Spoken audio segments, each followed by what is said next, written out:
بسم اللہ الرحمن الرحیم۔ السلام علیکم۔ آج کی ویڈیو میں قرآن و احادیث کی روشنی میں جنت کی حور کے بارے میں آپ کو بتائیں گے کہ حور کے حسن و جمال کا کیا حال ہے، اور یہ بھی بتائیں گے کہ ایک جنتی کو کتنی حوریں ملیں گی، جنت کی حور کی قیمت کیا ہے یہ بھی آپ کو بتائیں گے۔ اس کے ساتھ ساتھ جنتی عورت کو کیسا حسن عطا ہوگا اور حور کے مقابلے میں جنتی عورت کا کیا مقام ہوگا، اس پر بھی بات کریں گے۔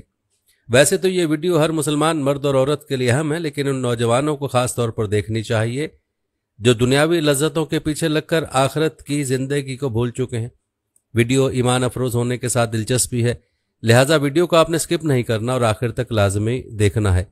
ناظرین، روایت بتا دیں کہ جنتی عورت کے حسن کا یہ حال ہوگا کہ اس کے رخسار میں جنتی کو اپنی شکل نظر آئے گی۔ اس بارے حضرت ابو سعید خدری رضی اللہ تعالیٰ عنہ سے روایت ہے کہ جناب رسول اللہ صلی اللہ علیہ وسلم نے ارشاد خداوندی گویا کہ وہ خواتین یاقوت اور مرجان ہیں کی تفسیر میں ارشاد فرمایا کہ جنتی اپنے چہرے کو اس حور اور عورت کے رخسار میں آئینے سے بھی زیادہ صاف شفاف دیکھے گا، اور اس کے لباس کا ادنا موتی اتنا خوبصورت ہے کہ وہ مشرق و مغرب کے درمیانی حصے کو روشن کر سکتا ہے۔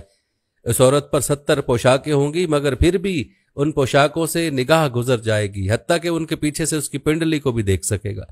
اسی طرح حضرت عبداللہ بن مسعود رضی اللہ تعالیٰ سے روایت ہے کہ جناب رسول